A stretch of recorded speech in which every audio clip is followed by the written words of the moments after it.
Welcome to our Allied Lectum channel. Today we are going to see about the circulatory system. Circulatory system is also known as the cardiovascular system.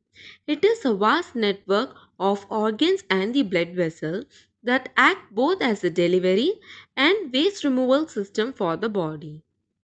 What are the functions of the circulatory system?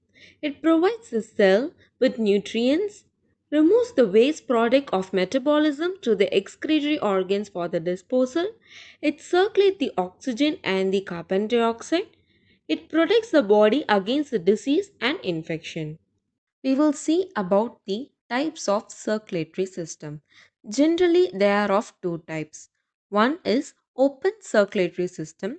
Second one is closed circulatory system.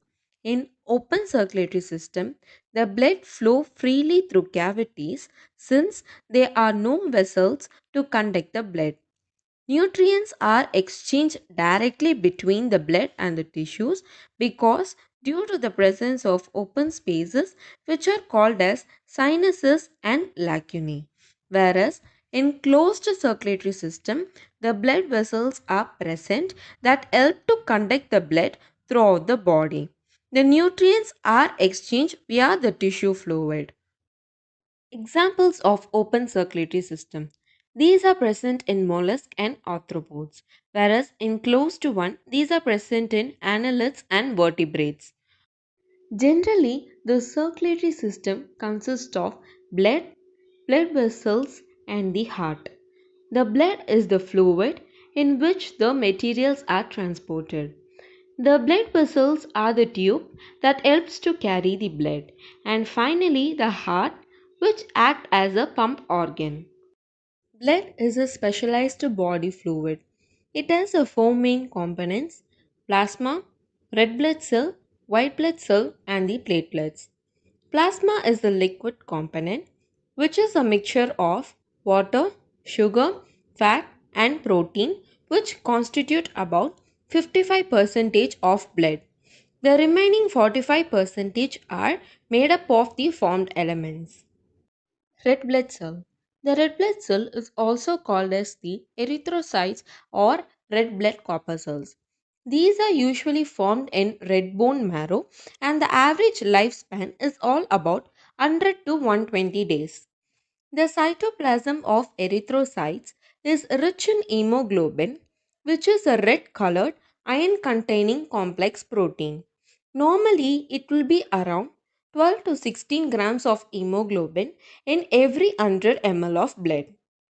The red blood cells are generally destroyed in the spleen, which is called as graveyard of red blood cell. White blood cells. These are the cells of the immune system that involved in protecting the body against both the infectious diseases and foreign invaders. Neutrophil, eosinophil and basophil are granulocytes, whereas monocytes and lymphocytes are agranulocytes.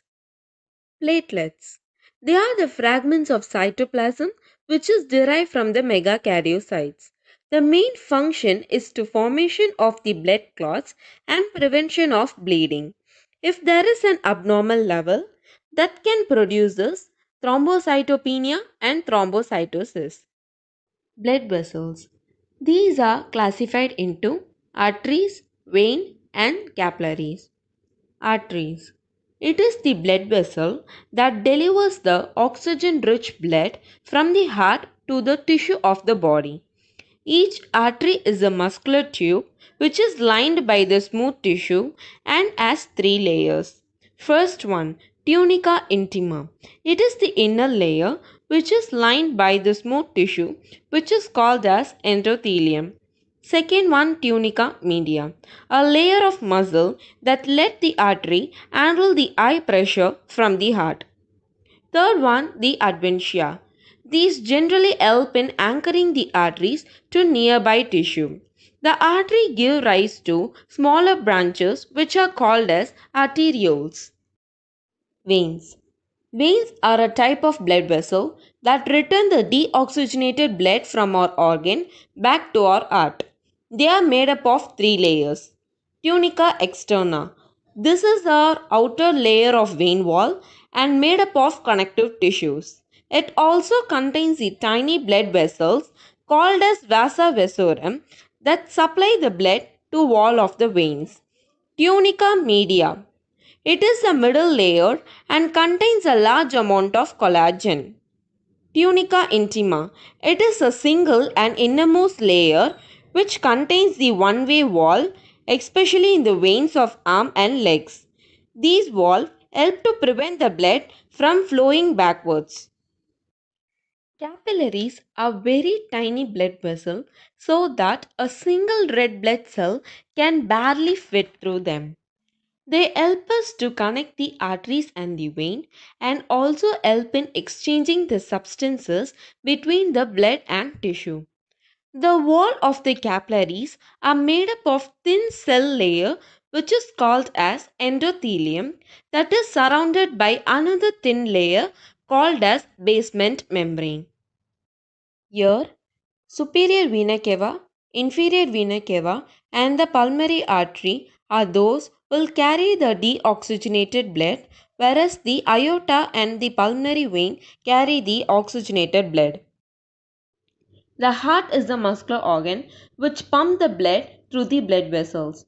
The heart is divided into four chambers, two atria and two ventricles.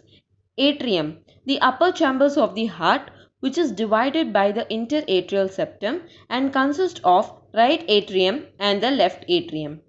Ventricles, they are the lower chambers of the heart, which is divided by the interventricular septum and consist of right ventricle and the left ventricle. Tricuspid wall is between the right atrium and the right ventricle, whereas the mitral wall is between the left atrium and the left ventricle. Aortic wall is connected between the left ventricle and the aorta, while the pulmonary wall is connected between the right ventricle and the pulmonary artery. Types of circulation in human body. They are of two types. One is pulmonary circulation, second one is systemic circulation.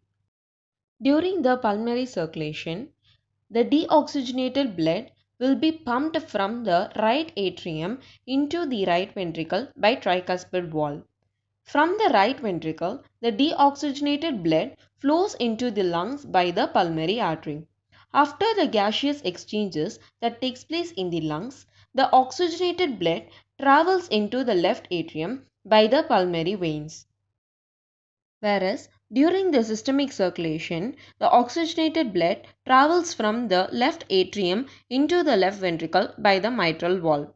Then, from the left ventricle, the oxygenated blood travels to various other parts of the body by the aorta. Again, from the other parts of the body, the deoxygenated blood pumped back into the right atrium by the superior vena cava and the inferior vena cava. The normal systolic blood pressure is 90 to 140 mmHg and diastolic blood pressure is 60 to 90 mmHg. If it exceeds the normal range, it causes hypertension, and if it is low, it causes hypotension. The mean arterial pressure is defined as the average pressure in patient arteries during one cardiac cycle, and the normal range is 70 to 105 mmHg. Then the right atrial pressure is 2 to 6 mmHg. The right ventricle pressure at peak systolic is 15 to 25 mmHg and end diastolic is 0 to 8 mmHg.